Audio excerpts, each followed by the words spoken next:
Sorry, I think you're muted. Here I am. I think I was on mute. I want to welcome everybody to this session, this particular roundtable that we're going to have on GatherVerse. We're going to wrap up day one. This has been wonderful. And today's conversation is not so much about the future of AI, it's about the present reality that we are already living in. And AI has moved faster than policy, faster than culture, and in many cases, faster than our ability to pause and ask the right questions. So, this roundtable is about impact, where AI is generally helping, where it's quietly increasing the risk, and where it's revealing both our strengths and our weaknesses as humans.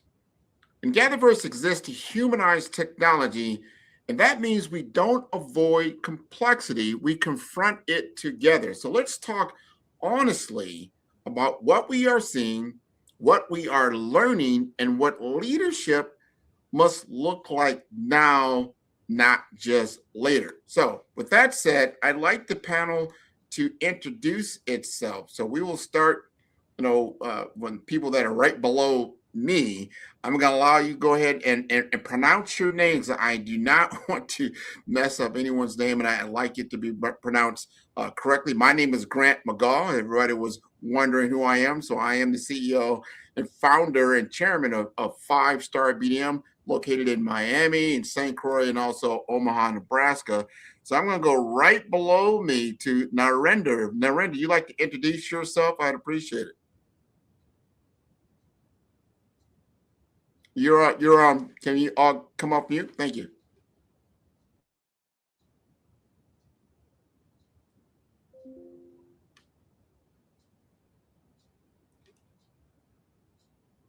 Do you see that button down? Oh, he came off. Okay, we had some problem. Kamala, would you like to introduce yourself? Sure. So my name is Camille Sanders, CEO of Greater Than Equal, and I work at the intersection of sustainability, technology, and humanity. And basically, I help large scale multi stakeholder collaborations with strategy. And so I help people that are working on large systemic projects connect with people across geographies, across cultures, across sectors. I love Thank it. I you. love it. I love it. And right next to you, we got Mr. Orestes. Help me here. Yes. Introduce yourself. Have a good day, everyone. If you're in a part of the globe that is morning or a good evening. So my name is Orestes Spyro. I am the founder of a small consultancy firm. It's called DigiFastverse. I'm located in the Netherlands. I'm a researcher and digital transformation expert. I'm also an artist. I'm a music producer. I play the drums and also a painter. So I have introduced AI workflows in all my, let's say, creative and uncreative parts of my career. So I'm looking forward also to contribute with my knowledge and yeah, a great discussion as always in GatherVerse, right? Oh, yeah, it will be exactly that. A great discussion. I'd like to go over there to your partner next to you. That's Anar. Would you like to introduce yourself? Yeah, absolutely. Thank you, Grant. My name's Anar. I'm a head of product at Polygraph AI. And what we're doing is we're building AI security products. So we're building small language powered AI application firewalls. And we're helping enterprises and companies in regulated industries to adopt AI without the risks of AI. And it's really great to be here. I'm looking forward to our conversation. Thank you. Likewise, likewise. Glad you are here. And Joy, you'd like to introduce yourself? Hello, everyone. Hope you're having a good day today. So, I am Joy Dixon. I am the founder of Mosaic Presence, and I focus on engineering leadership, advising, and mindset coaching. The main focus is around AI adoption, and the mindset coaching is for our lovely youth athletes because we always need to look out for the baby. So, that's a little bit about me. Oh, And thank hey, you. Thank you again for being here. We need all of your expertise. And Narendra, I see you are back. Can we take yourself off of mute?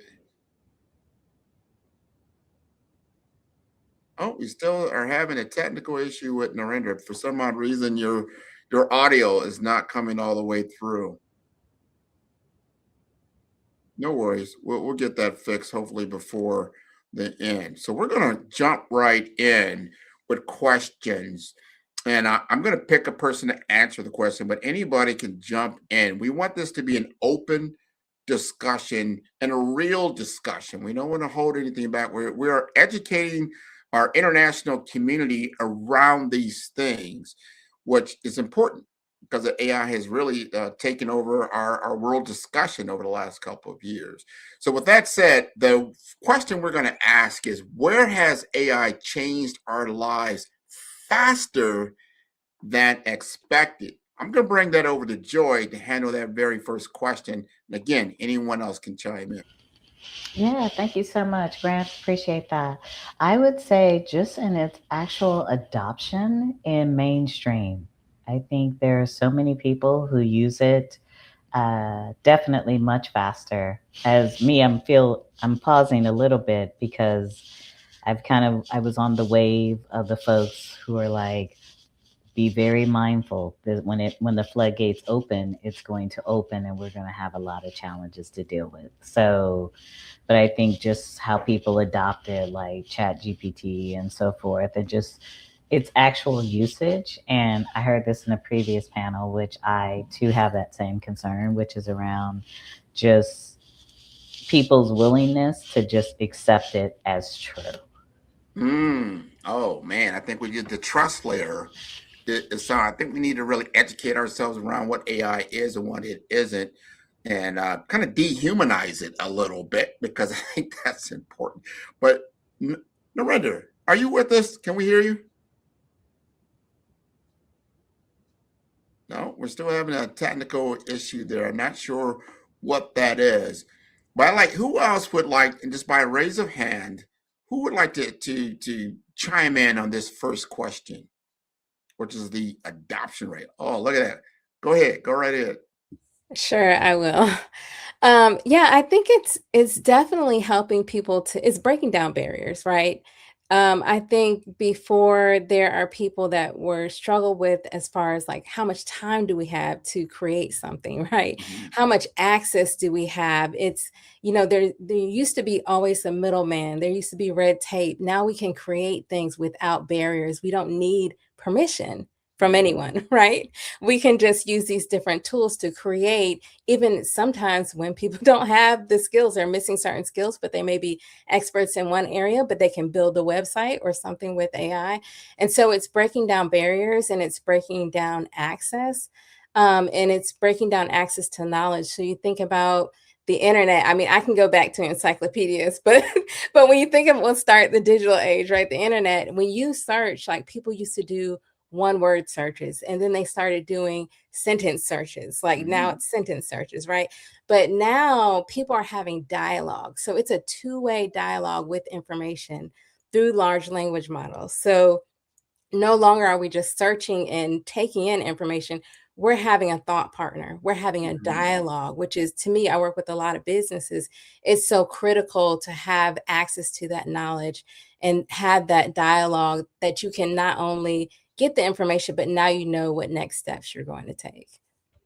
Man, I am so glad that you brought that out. I look at it as the new assistant and a game changer, a leveler, whereas access to information, access to tool sets have now become commoditized a lot faster, a lot quicker.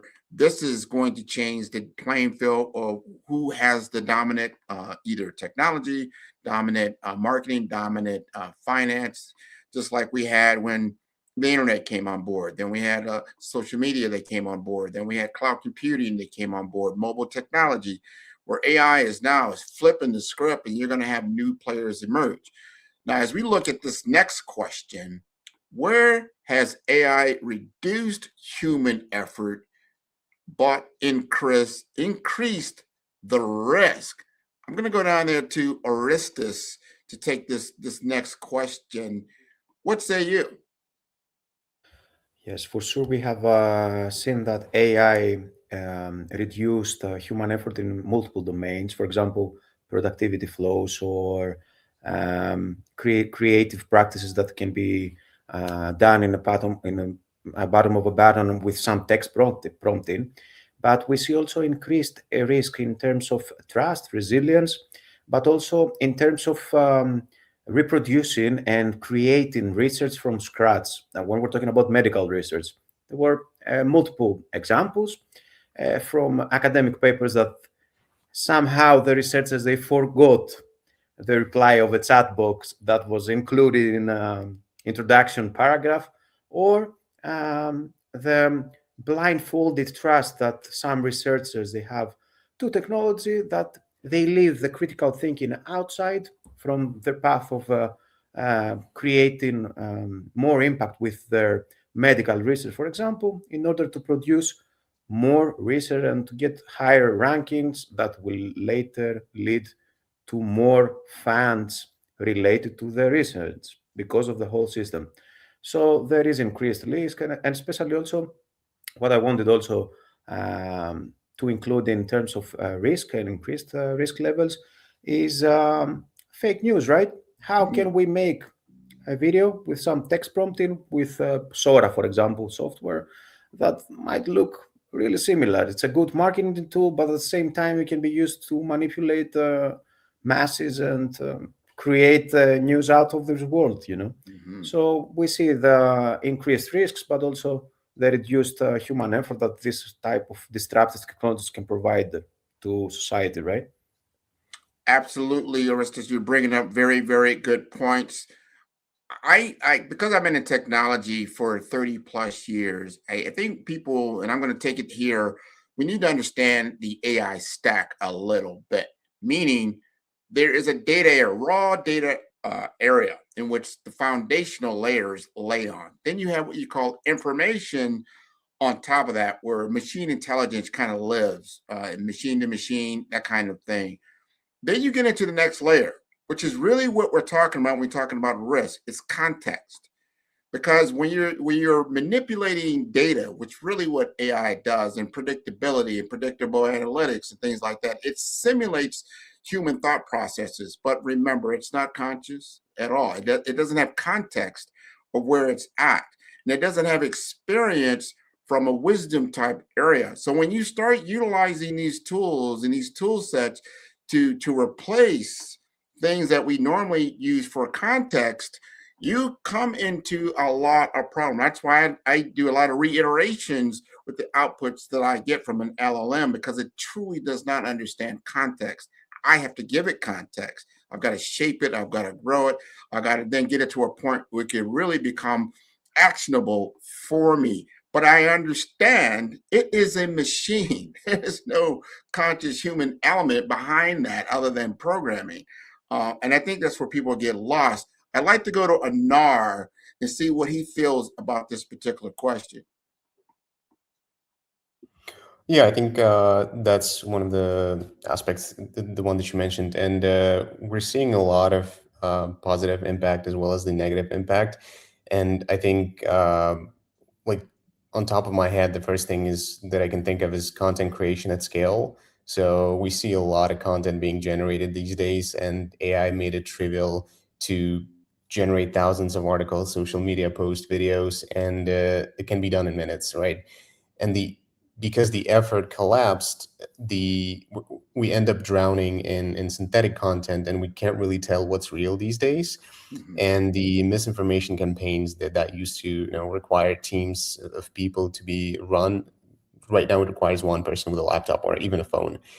Another aspect that I want to mention is the hiring and recruitment, especially like in big tech and large enterprises.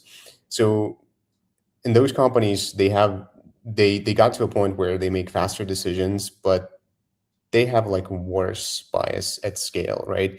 AI can definitely screen thousands of resumes instantly, which is amazing from the efficiency standpoint. But when it comes to bias that's baked in with that, you're now basically discriminating at a superhuman speed, right? Companies are accidentally filtering out qualified candidates because because it's automated. They don't even see the resumes that are coming in because the AI is like a firewall between the human and the applicants.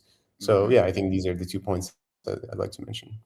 No, that is Just what to you're jump saying is in. so powerful. No, go ahead, Joy. I don't want to get in here. Go ahead. Yeah, I just want to add to that when you said that, and I thank you, because the thing that popped in my head, especially around the effort and the risk, is I think about one of the stories in the book, Weapons of Math Destruction, and they were relating about how many teachers were fired just because of their performance review, just because people blindly believe computers as if they just, I know you were kind of alluding to it a little bit, Grant. Yes, there is like, they're not humans, but they're programmed by humans. And so people kind of even take that part. They don't even question it. They're like, oh, this is just a machine.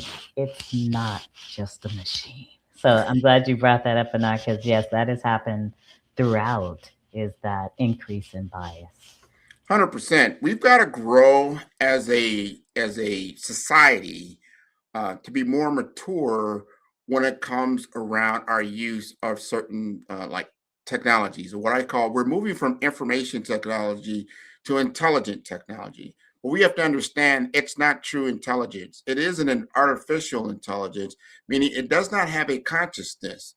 And because of that, it doesn't have true context. We can simulate context, but it's very, very important. And I want to bring that up to what Anar was alluding to. This is very, very important. If we start automating data sets to just run at will, and they're drawing from data sets that are already impure.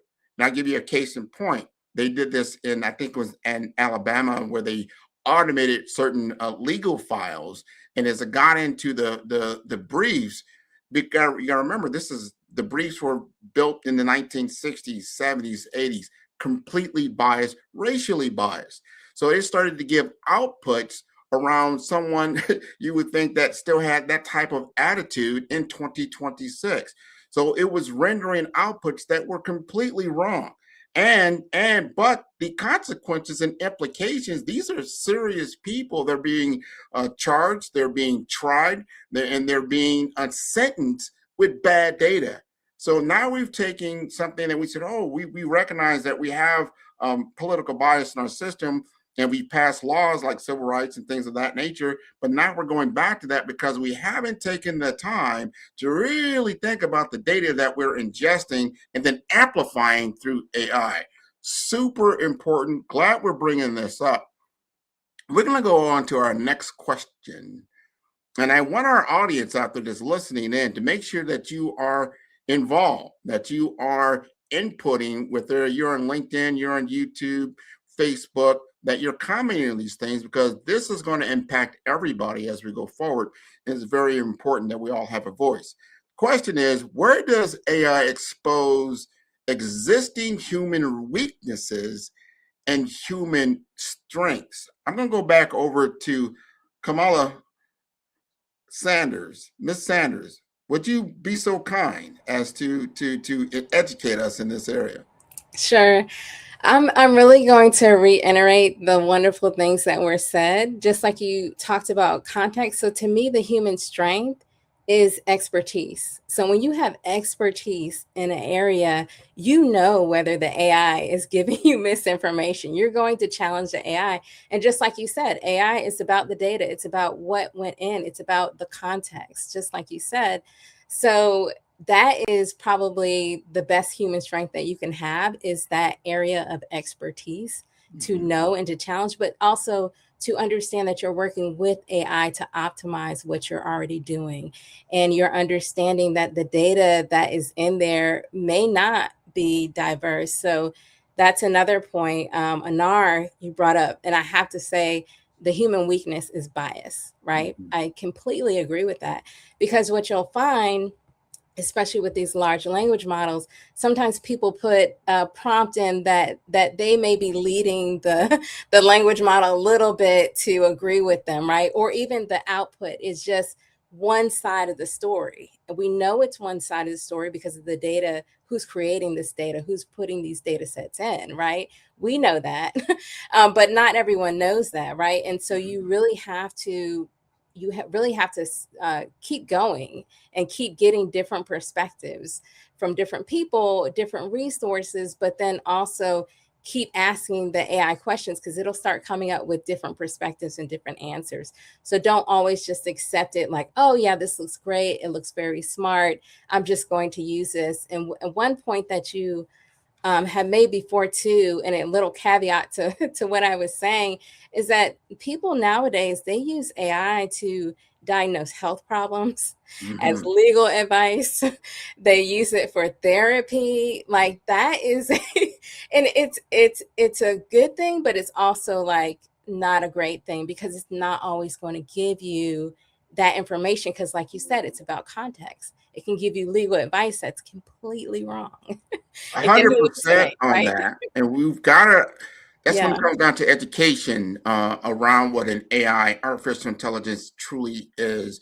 And I'll give you just a little bit of context around that, because I think the audience truly needs to understand this, is that we have been utilizing, let's say, information technology. Technology is what we call deterministic, meaning 1 + 1 = 2. It does it all the time. It's not going to deviate from that.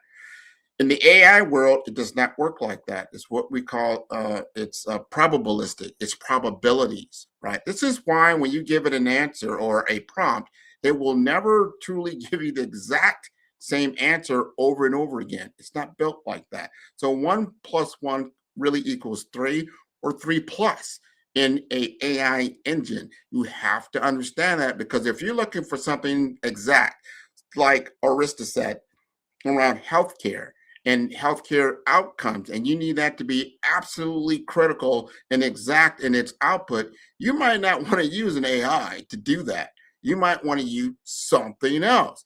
And that becomes, we have to become mature, we have to become educated, we need to understand what it is that we're dealing with, even though it can simulate somewhat we call human outputs with thoughts and things like that. It is not in any means, shape, or form something that's an exact model over and over again. So with that said, I'm going to move over to another question, because I think we can really go deep into what the weaknesses and strengths are. But I'm going to ask Orestes, because I think this is important. What new skills are being demanded right now? Yes. As we see the world that it's keep changing, I think there are more and more skills that are keep demanded from the industry itself. Now, with the first skill that someone, I think, that they have to master in order to keep up also with AI productivities and all these trajectories, I think it's text prompting. Clear questions, laconic questions that they will give you answers that they are also in a way connected with your own personal experience, and you see a correlation. So probably another demand will be in the future to be trained in the next level of AI technologies, that this might be quantum technologies, quantum AI, that in the case of healthcare, it might give you better outputs in terms of inputs if the data sets and also the theories are also going to be presented in the way that there's not a bias in the answers you're getting with. And creativity, I think it's one of has always been there as a skill, as a skill demanded from the industry. But now with this type of new tools and how and the ways that you can implement these tools into your workflows or into your presentations, I think it's one of the skills that will be demanded. And in general, you have to keep up with technology. You have to keep up with all these tools. Development nowadays, in terms of either business development or either application development, can be utilized also with this type of tools. So information, you have to keep up with information. You have to keep up with text prompting guidelines or books that there might be in the future out, and will give you a clear overview on how to utilize these technologies. And I think that's a new way to go. Keep up, keep an eye on the new technologies and disruptive technologies, either it's XR, AI, or embedded together, and utilize these technologies for the better of your research and to better mankind, with your output also. I agree. I think the demanded skill sets, I believe, just like in years past, you needed to understand Microsoft office. If you didn't know how to do a PowerPoint, Excel, a Word document, it's going to be hard for you to get a job that didn't require physical labor. Let's put it like that. AI skills, I think, AI embedded software applications are rapidly coming on board. I'd like to hear from Anara Joy in this area of new skill development. What do you think in your mind is going to be paramount? Yeah, thank you, Grant. I think the most important skill that you have to develop, especially in the AI era, is just the critical thinking. Because with all the AI tools, you can create so much from your professional, from your educational areas. It makes it so much convenient, but at the same time, you stop thinking about anything. So you just make a prompt, it generates the full report for you, and then you just ask follow-up questions. It does everything for you, and you just at some point stop thinking and just you see the questions on the screen, like, yes, answer this, yes, answer that question, and you end up creating something that was just created by using just a single sentence, right? And I think the most important thing is just to be critical, because in the short term, sure, you can get incredible results. You can accelerate your professional, your educational growth. But in the long term, if you're going to be super reliant on those AI tools, it's going to just hurt you. And I think you have to be independent and you have to think for yourself. And I think the human capability of resolving a situation with like a lot of variables in it just overrides the AI capabilities. I think that's our strength. I like that. This is important. Joy, you want to tag in on that? Yeah, I just want to echo exactly what Anar said around like the critical thinking piece. It is of the utmost importance. Discernment is another one that's of the utmost importance.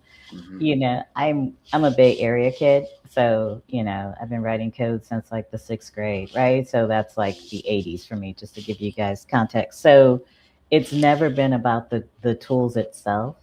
It's about the person who's actually using the tools. Mm-hmm. Like the best developers are not just because they know the most languages, it's because they can actually apply it. Mm-hmm. So I think really that critical thinking, the discernment, honestly, even when Orestes was talking about the prompts, that's fundamental communication. If you are focused on just text speech, how are you going to communicate in this prompt, right? So it's really an opportunity to develop our human skills at this point, and then take in the new hammer, which is AI, right? Mm-hmm. And utilize it for like the benefit. 100% of what you just said. We need to understand, because what we're really, to me, in my mind, when you look at artificial intelligence, it's a mirror of human intelligence at a very low level. In my opinion, human intelligence is far more dynamic, far more creative, far more imaginative, understands context at a level that AI can only dream to be. It's a good tool to utilize, but not a replacement for analytical thought, critical thought, design thinking. And these are the things that are very important that we're going to need as we move forward. And we've got to make sure that's embedded in our education system as an understanding. Just like the calculator didn't replace people understanding mathematics. It was great, it was fast, it was good, but you still had to understand the fundamental realities in which you utilized those outputs to get to the desired results. You cannot get away from that. You're never going to get away from those three things as a takeaway in my mind. Analytical thinking, critical thought, as well as design thinking are paramount. And as you go forward in life, in this world of AI, they will create value for you, create value for your community, and create value for your nation if you lead in those areas. So we goes to the next question, and that says, how has AI changed how audiences respond to what they view on their screens. I'm coming back over there to Miss Sanders because she's smiling, and I think she wants to share some thoughts around that. The words critical thinking and discernment are resonating with me. I hear you. Especially for this question, right? Because we need critical thinking and discernment when it comes to this. Because nowadays, you do not know what is real and what is not. You see people looking at their screens, you see an image, you see a video, you think it's AI, and turns out it's actually not AI if you do your research, or it is AI. You thought it was real, right? So we Yeah. don't know what is real or not anymore. So that's where the critical thinking and discernment comes in. And I hope that I do think, we talked about fact checking. Now we have to be our own fact checkers, right? We have to do the research. We have to go and get multiple resources. We can't just see something and all our friends are saying, oh no, that's AI, that never happened, that's not real. We need to exercise critical thinking and discernment and do our own research. And I think that that's what is happening. People are starting to dig a little bit deeper and not believe everything that they see, fortunately and unfortunately. But also I do think that people are going to demand authenticity, right? Whether that is verifying whether the information is true or not, or really seeing behind the scenes of how you created something, right? I think that that's where we're moving toward, is like, what is that authenticity? What's the transparency? What are you telling me, that is this real or not? Like, people are going to want to know that.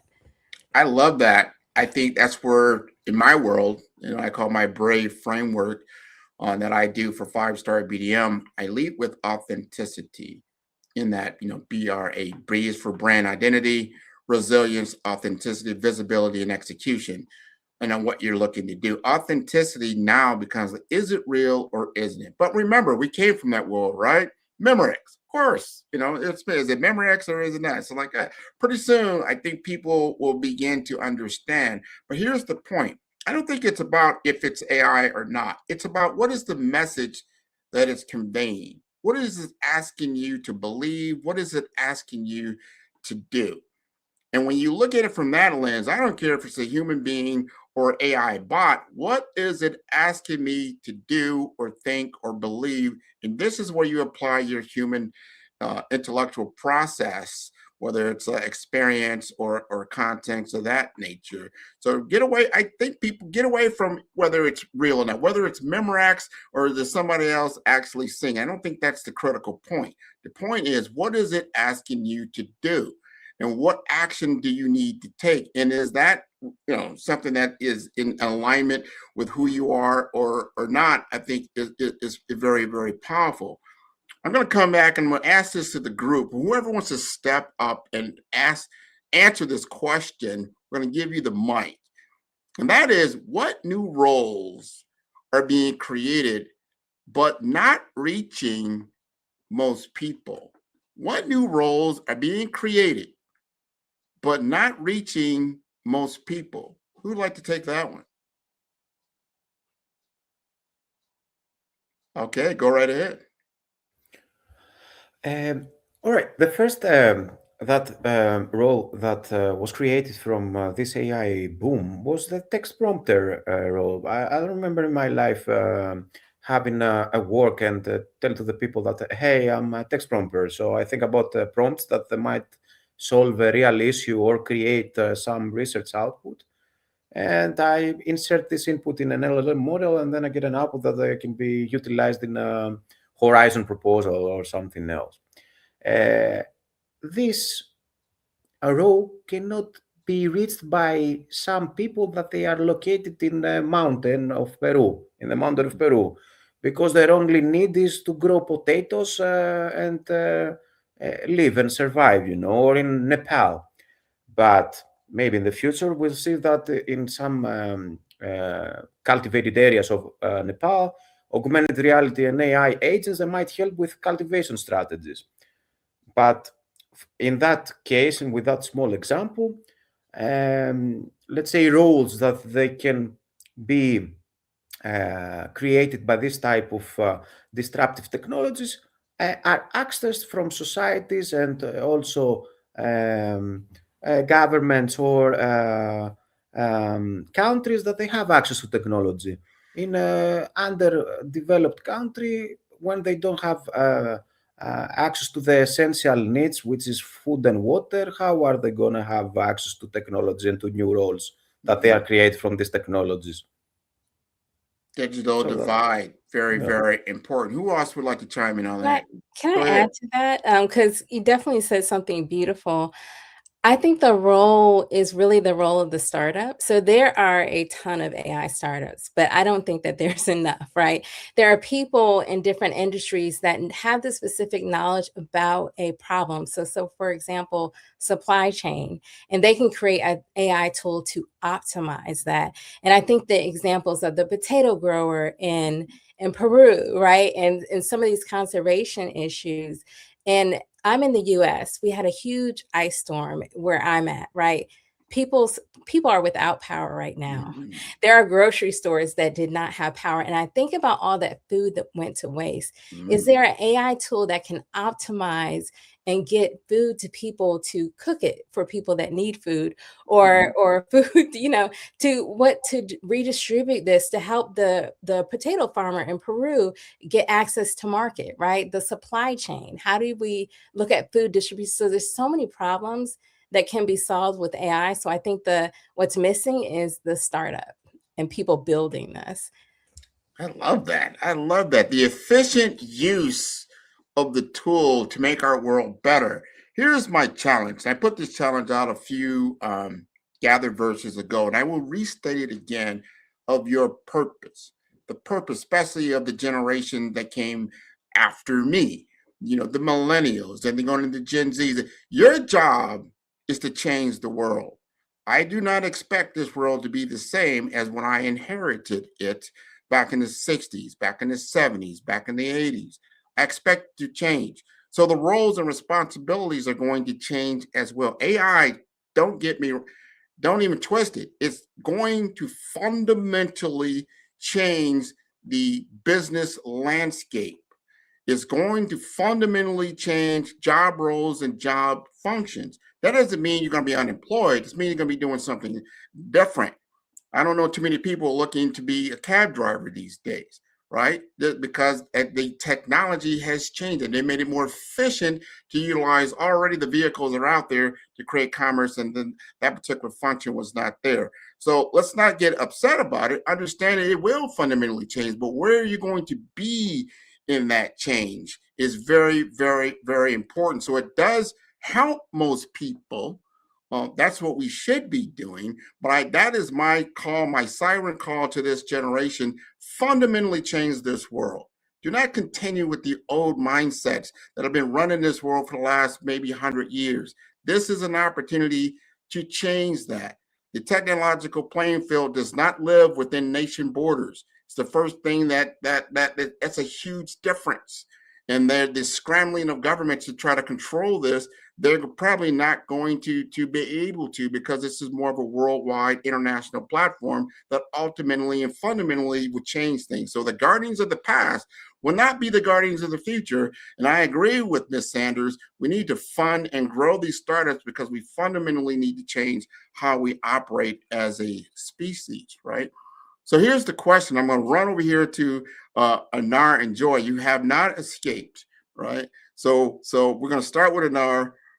Where are people over relying on AI outputs? Yeah, that's a good question. I think if you're in a critical environment, if you're in a regulated environment and you rely too heavily on AI, you're going to regret it sooner or later, because there have been a lot of situations where Deloitte, for example, they got caught using and generating and publishing AI generated reports, which had a lot of fake and synthetic data, and that was generated because of AI, right? So there was no human in the loop. They were just like, okay, we're just gonna buy that report and we're just gonna publish it without even fact checking it. So I think if we're talking about auditors, if we're talking about lawyers, if we're talking about people who are responsible for building large scale systems that that work with a lot of inputs and outputs, there should be human in the loop, right? So you cannot just rely on AI output. There has to be some sort of additional check in between, because in the worst case scenario is that if the output of your job relies on human life, on someone else, I think that's another additional layer for you to be worried about, and you should definitely be very mindful when it comes to using AI. 100% on that. Joy, you like to join in? Yeah, definitely those critical areas in industries. I think it's really important to not solely rely on AI. The one that stands out to me is really young people. Mm. That's the one that I have like the biggest concern for, because AI is kind of positioned as this super authority. Mhm. And as children, you're still kind of coming out of your theta state where you listen to authority. So they will easily put something in, a prompt or whatever, and then they will just think that that answer is true without questioning. And we've seen that have honestly impact lives when people are using it for therapy. Young people are using it for therapy and they're told really harmful information. And so I think it's really important, especially the industries, but really with young people, to back to the critical thinking, back to the discernment, and wrapping up, and I love the authenticity word that was used as well, really taking the time to not solely just take in what's being returned, the outputs, as true, and that's all that we have to say. So 100%. yeah. Everything we've been sharing for our time on GatherVerse. We have 5 minutes. I want to give the floor to each of you for 1 minute and try to think through this as you look at the impact of AI from your lens, and give us your minute of thought. And I'm going to start where I started at the beginning. We're going to go over to Ms. Sanders. What would you like to tell us? I just want to kind of bring home what some things that people have said, that AI is not new. Machine learning is not new. Companies have been using this for years and years, decades, right?